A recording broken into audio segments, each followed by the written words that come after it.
Yes, sir. Thank you. I'd like to recognize the gentleman from California, Mr. Knight.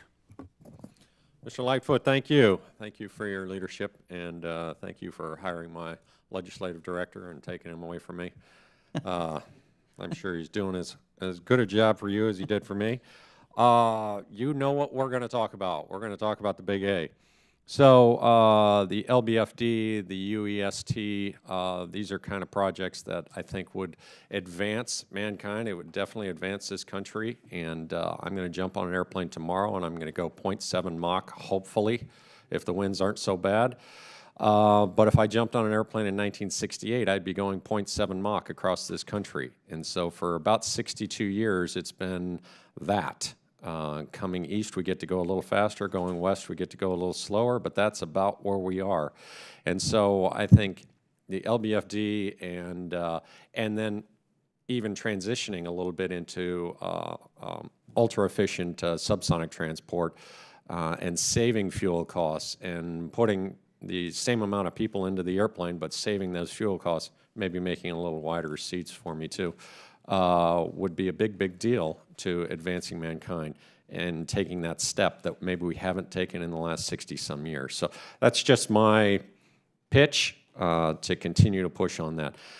New horizons, and this is a big part of that. But all of the X-planes, and I think that Dr. Dunn started on what you're doing with the X-57, and I know that that's progressing very well, and what we're doing with the low-boom flight demonstrator. What else are we seeing in the future outside of what I've kind of just stated? Yeah, there's a couple of things that we're working on in aeronautics that are just as important in my opinion, and that's integrating unmanned systems into the airspace.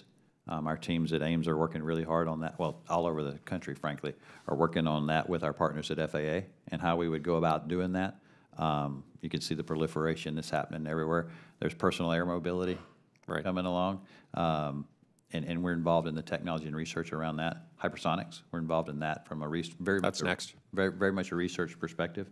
So those are all in that budget that go with the X-planes that you talked about, and very important to us, and I think.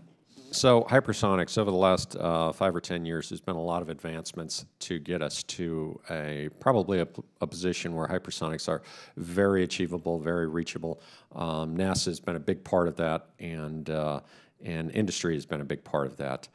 I think that we're going to see that, not just from what NASA can do with hypersonics, but from a national defense situation. Hypersonics are very, very important, and moving forward with new technologies, new ceramics, and new materials that make those things achievable. I'm going to push over into another realm.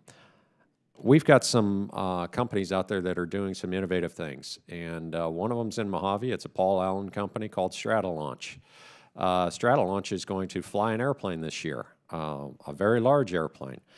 And when they do that, they're going to kind of bring a new realm into what we can do for space launch, because that airplane will be able to fly at a couple different airports, depending on the taxiways, and they'll be able to launch differently than just on the West Coast and just on the East Coast, is what we hope.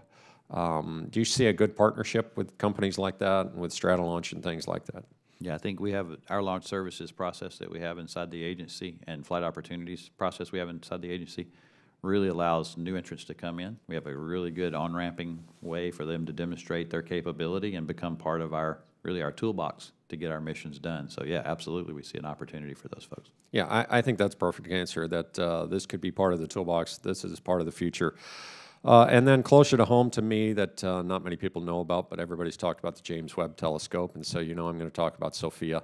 All of the things that SOFIA does, how is that doing? It still continues to fly its missions. We constantly, not only do we fly the missions, we're engaging a lot of educators in that process as we go forward. The data's coming back. It'll go through senior review in a couple of years, just like all our missions do, and we'll see. It'll get a good assessment of the science value versus the cost, and that's what we'll do. So, yeah. It's still over in Germany right now under its annual maintenance period. So, correct. Looking forward to get it back here in a couple. I think we get it back in a couple of weeks. Yeah. Thank you very much. Now I yield back. Thank you very much, and.